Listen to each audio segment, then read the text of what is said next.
사람이요 어떤 절박한 상황에 부딪히게 되면 누구나 다 비명을 지르게 됩니다. 아이고 하고 비명을 지르죠. 그리고 또 가령 물에 빠져 위험한 상태에 놓이거나 아니면 깊은 산속에서 맹수를 만나거나 할 때에 어떤 비명을 지릅니까? 온 힘을 다해서 사람 살려 외치면서 누군가의 도움을 요청하지요. 그러나 저와 여러분 우리 기독교인들은 어떻게 해야 할까요? 우리는요 이 길을 만나면은 먼저 비명이 아니라 하나님을 향한 간절한 부르짖음이 필요하다고 생각합니다. 그리고 우리가 하나님 앞에 간절하게 부르짖는 길밖에는 그 위기에서 벗어날 최선책의 방법이 없다는 것을 우리가 인식해야 될 필요가 있습니다. 세상에서 많은 것들이 우리를 돕을 것 같지만요 그렇지 않습니다. 물론 하나님께서 사람을 통해서 도우십니다. 그러나 그 모든 것을 주관하시는 분은 하나님이시기 때문에 우리가 먼저 어떤 상황에 부딪혔을 때에 어떤 문제를 만났을 때에 또 위기를 만났을 때에라도 우리는 하나님 앞에 부르짖는 이런 훈련이 잘 되어야 될 줄로 생각합니다. 그렇다면 오늘 본문에서 다윗 역시 어떤 절박한 상태에 빠져 있는 것이 틀림없다는 것을 우리가 본문 내용을 통해서 짐작할 수 있습니다. 그렇다면요 다윗은 이 절박한 상황 앞에서 어떤 행동으로 그 문제를 대처해 나가는지 우리가 먼저 한번 교훈을 얻어보기로 하겠습니다. 먼저 1절 보니까 여호와여 나는 가난하고 궁핍하오니 주의 귀를 기울여 내게 응답하소서 이렇게 말합니다. 하나님께서 나의 기도를 들어주기를 원하신다 이 말씀이에요. 하나님 여호와 하나님이시여 내 지금 형편을 알고 계신 하나님께서 나의 이 기도를 들어주소서 하면서 이렇게 기도하고 있습니다. 다윗은요 자신의 형편이 곤고하고 궁핍하다는 것을 주님께 호소하고 있는 것이에요. 여호와여 나는 가난하고 궁핍하오니 주의 귀를 기울여 내게 응답하소서 이렇게 호소하고 있죠. 다윗의 이와 같은 호소는요 자신이 곤고하고 또 궁핍함이 위해서 스스로 구원할 능력도 또 방법도 전혀 없다는 사실을 고백하고 있는 것입니다. 다윗의 호소가 어떤 돈이 없다든가 그래서 가난하다든가 아니면 소유가 없다는 말일까요? 그게 아니에요.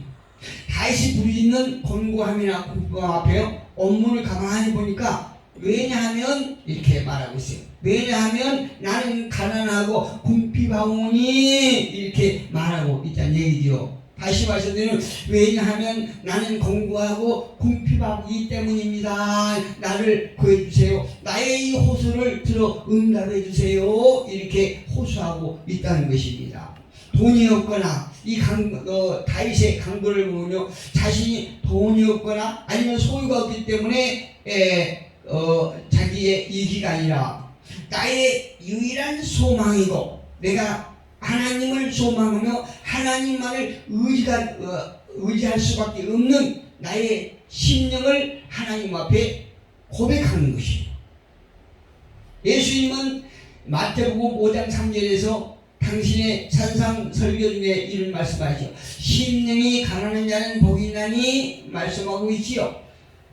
하나님께서요 그 제자들 앞에 예수님께서 그 제자들 앞에 설교하시면서 너희가 돈이 없기 때문에 복이 있는 것이다. 너희의 소유가 없기 때문에 복이 있는 것이다 라고 말씀하시는 것이 아니고 너희의 심령이 가난하기 때문에 복이 있다 이렇게 말씀하고 계시다는 것을 우리가 유의할 필요가 있습니다. 다윗이 이와 같은 부르짖음은요 환난 당하는 자를 예면하지 않으시는 하나님의 성품을 신뢰하고 있다는 반증을 나타내고 있는 것입니다. 하나님께서요 다윗이 만나고 있는 지금 부딪혀 있는 환난을 하나님은 예면하지 아니하시고 다윗의 외침을 다 기울여서 듣고 계신다 이 말씀이에요. 이것이 하나님의 성품이고 그 성품을 다윗은 신뢰하고 있는 것입니다. 에레미야 29장 13절을 보니까요, 에레미야를 통해서 하나님 말씀하세요. 너희가 전심으로 나를 찾고 찾으면 나를 만나리라. 할렐루야.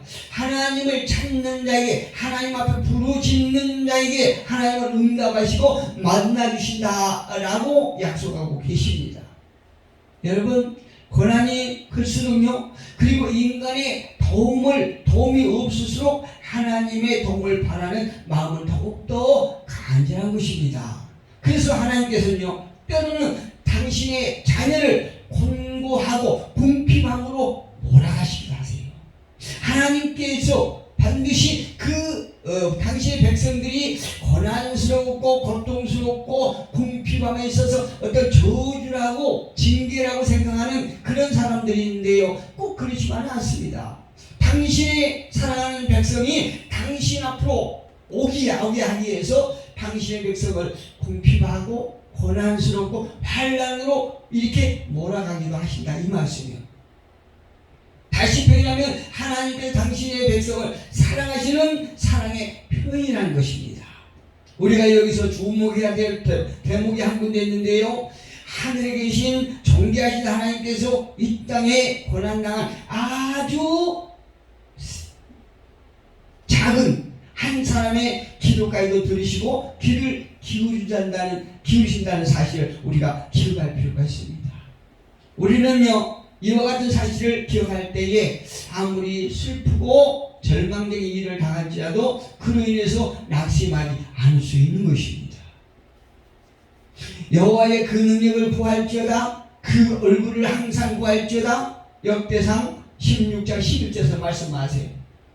여호와의 그 능력을 구할지어다. 우리가 고난과 환난 속에 갇힐지라도, 고난과 환난에 부딪힐지라도 오직 그 환난과 고난에서 구원할 분은 오직 하나님의 능력밖에 없음을 우리가 스스로 고백하셔야 할 때 여호와의 능력을, 여호와의 얼굴을 우리가 항상 구할 때에 우리는 그 환난에서 구원을 받을 수 있다라고 하는 사실을 우리가 성경을 통해서 알 수 있습니다.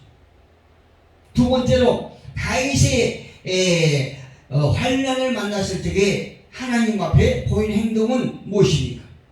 자신을 보호해주기를 구하고 있습니다. 2절에 같이 한번 읽어봅니다. 나는 경건하오니 내 영혼을 보존하소서. 내 주 하나님이여 주를 의지하는 종을 구원하소서. 이렇게 구하고 있지요. 여기서 나는 경건하오니 내 영혼을 보존하소서 이렇게 말하고 있어요. 역시 여기서도요, 왜냐하면 이렇게 앞에 나와 있어요. 원본을 보면요, 왜냐하면 나는 경건하오니 이렇게 말하고 있죠. 여기서 그러므로 내 영혼을 보존하소서. 왜냐하면 나는 경건하기 때문입니다. 이렇게 번역할 수 있다는 얘기죠. 다윗은요, 스스로 자신을 구원할 수 없다는 사실을 잘 알고 고백하고 있는 것입니다. 그리고 어디에 참된 능력과 도움이 있는지를 그는 너무나 잘 알고 있다는 얘기예요. 그렇기 때문에요, 자신이 경건하고 주님을 의지하는 종이라는 이유로 하나님께 구원을 요청하고 있는 것입니다. 우리 믿음의 사람들이 믿음이 있노라고 하지만 어떤 문제를 만났을 때에, 어떤 고난과 환난에 처했을 때에 우리는 하나님 앞에 부르짖기보다는 사람의 도움을 요청할 때가 너무나 많이 있는 것입니다. 하나님 기뻐하지 않으시죠? 먼저 우리가 하나님 앞에 그 문제를 가지고 나아가서 하나님 앞에 내려놓고 하나님의 얼굴을 구할 때에 하나님은 어떤 사건을 통해서 또 사람을 통해서 그 문제에서 구원해 주신다는 사실이에요. 다윗은 말합니다. 자신이 경건하다고 말하고 있어요. 왜 이렇게 말하고 있을까요? 다윗은 그동안 하나님을 의지하면서 살아왔다는 의미에서 한 고백입니다. 지금 우리가 다윗의 어떤 삶을 너무나 잘 알고 있지만, 다윗이 지금까지 살아온 동안은 하나님을 그렇게 의지하고 또 하나님을 신뢰했다고 다윗은 스스로가 하나님 앞에 고백하고 있는 것이에요. 우리가 주님을 신뢰한다는 것은 믿음이 있다는 의미입니다. 여러분, 믿음이 깊어지면요, 신뢰가 깊어지는 것이죠. 사람과 사람 사이에도 상대의 믿음이 있으면 그 사람을 신뢰하게 되지 않습니까? 신뢰하면 그 사람에 대해서 믿음이 있는 것이에요. 그러나 이와 같은 믿음과 신뢰는요, 하루 아침에 이렇게 신뢰가 이루어지는 것은 절대 아니에요. 여러분 아시다시피 아브라함도요, 하나님을 이해하지 못한 그런 상황들 속에서 하나님을 신뢰하지 못하고 넘어진 적이 있지 않습니까? 몇 번 그러나 아브라함은 그런 경우에 수많은 시행착오를 경험하면서 하나님에 대한 신뢰가 차츰차츰 쌓여가는 것이에요. 그리고 모든 상황을 믿음으로 받아보게 되더라 이 말씀이에요. 근데 결국에는 믿음의 조상이라고 하는 인정을 받게 되지 않습니까? 우리도요, 한순간 어떤 상황 앞에서 주님을 신뢰할 수 있는 그런 경험을 해보아야 됩니다. 하나님께서 도우심을 우리가 체험해 볼 필요가 있다 이 말씀. 하루하루 그런 체험이 쌓이면서 결국에는 하나님은 우리가 어떤 상황에서도 어떤 형편 속에서도 하나님을 신뢰하고 하나님을 믿게 되는 것이에요. 누가복음에서 예수님이 말씀하십니다. 항상 기도하고 낙마하지 말아야 될 것은 저희에게 비유로 말씀하셨다고 말씀하세요. 우리가요, 무엇을 하나님 앞에 구하다가 금세 우리 시간에 맞춰서 어떤 응답되지 않으면 낙담하고 낙심하고 절망할 때가 있지 않습니까? 그런데 예수님 말씀하세요. 너희가 기도하고 구할 때에 낙망하지 말아야 되는 것이, 낙망하지 말라는 것입니다. 왜요? 하나님의 때를 기다려야 된다는 것입니다. 우리가요, 신앙생활하면서 대단히 중요한 덕목 중에 한 가지는 인내라는 얘기입니다. 참고 기다리는 것입니다. 하나님의 때까지 기다리는 것입니다. 또 세 번째로 다윗이 하나님 앞에 보였던 그 행동은 어떤 것입니까? 자비를 베풀어 달라고 구하고 있습니다. 3절을 보니까요, 주여 내게 응답을 베푸소서 내가 종일 주께 부르짖나이다 이렇게 말하고 있어요. 어떻게 해달라고요? 은혜를 베풀어 달라는 것이에요. 자비를 베풀어 달라는 것입니다. 다윗이 하나님 앞에 구한 이유는 무엇일까요? 자신의 어떤 공로 때문이 아니라 오직 하나님께서 응답하시는 것은 그분의 긍휼하심 때문이라는 사실을 다윗은 잘 알고 있었다는 거예요. 그렇습니다. 하나님은요, 긍휼이 많으신 분이세요. 하나님 자체가 자비인 것입니다. 자비가 많으신 하나님께서 저와 여러분을 향하여 우리가 부르짖을 때에, 구할 때에 응답하시겠다고 약속하셨기 때문에 그 약속을 우리는 신뢰하면서 우리는 구할 수 있는 것입니다. 우리가 죄인이지만, 우리가 흠이 많고 모순되어 있는 부분이 너무나 많지만, 그럼에도 불구하고 하나님의 자비하심의 그 성품과 하나님께서 저와 여러분에게 구하라고 말씀하신 그 약속의 말씀을 믿고 우리는 하나님 앞에 나아가서 우리의 문제를 하나님 앞에 풀어놓을 수 있는 것입니다. 그때마다 우리는 하나님의 약속의 말씀을 믿고 구하는 것입니다. 우리가 구하는 것은요, 때로는 시간이 오래되어서 잊어버리신 것처럼 느낄 때도 있지만, 그러나 우리가 낙심하지 않고 포기하지 않는다면 하나님의 합당한 때에 반드시 응답해 주실 것을 우리는 믿습니다. 네 번째로 다윗이 고난과 환난을 당할 때에 하나님 앞에 어떤 행동을 보였습니까? 기쁨 주시기를 구한 것입니다. 4절에 보면요, 주여 내 영혼이 주를 우러러오니 주여 내 영혼을 기쁘게 하소서 이렇게 말했어요. 여러분, 우리가 아무리 많은 것을 가졌을지라도, 아무리 좋은 것을 소유했을지라도 나의 내면에 기쁨이 없다면 어떨까요? 그 가진 것이 아무 필요가 없는 것입니다. 다윗은요, 고난 가운데서도 기쁨을 소유하기를 원했습니다. 예, 우리가요 믿음이 확실하다면 이 주님 앞에 우리의 믿음의 뿌리가 견고하게 박혔다고 하면 어떤 환난 속에서도 어떤 고난 가운데서도 기쁨을 소유할 수 있는 것입니다. 왜요? 아버지께서 환난 가운데 고난 가운데서 우리의 내적 기쁨을 주신다고 하면 우리는 그 기쁨을 소유하고 또 어떤 환난과 절망 속에서도 우리는 낙담하지 않기 때문에 우리는 기쁨을 소유할 필요가 있습니다. 그 기쁨을 달라고 다윗은 하나님 앞에 구하고 있는 것입니다. 다윗은요 극심한 고난 가운데서 있으면서 그러나 하나님 외에는 아무런 도움도 없다는 것을 분명히 기억하고 있습니다. 그렇다고 할지라도 우리가 살다 보면 외적으로나 내적으로나 모든 것들이 잘못되어 갈 때는 우리가 무력해질 수밖에 없는 것이 우리의 경험입니다. 그래서 이때 우리에게 필요한 것이 무엇입니까? 빛이에요, 빛. 예. 그래서 이때 필요한 건 빛인데 다시 말씀드리면 빛 대신 하나님께서 구원으로 임하셔야 기쁨을 우리가 되찾을 수 있게 되는 것이에요. 할렐루야. 다윗은요 말합니다. 내 영혼이 주를 우러러 보니 라고 기도하고 있는데요. 이 말은 내 혼을 주께 올려드립니다. 이렇게 우리가 해석할 수 있는 것이에요. 이 말은요 주님께서 나에게 닥친 모든 문제를 하나님 앞에 올려드리고 또 하나님께서 우리가 올려드린 그 문제를 올바르게 처리해 주실 것을 믿기 때문에 자신의 영혼과 모든 것을 사랑과 신뢰로 주님께 맡긴다는 뜻입니다. 다윗은요 주님을 깊이 묵상한 가운데 주님은 어떤 분이라는 사실을 더 깊이 확실하게 이해하고 깨닫게 됩니다. 우리 5절 같이 한번 읽어봅니다. 주는 선하사 사죄하기를 즐거워하시며 주께 부르짖는 자에게 인자함이 구하십니다. 할렐루야. 주님은 어떤 분이십니까?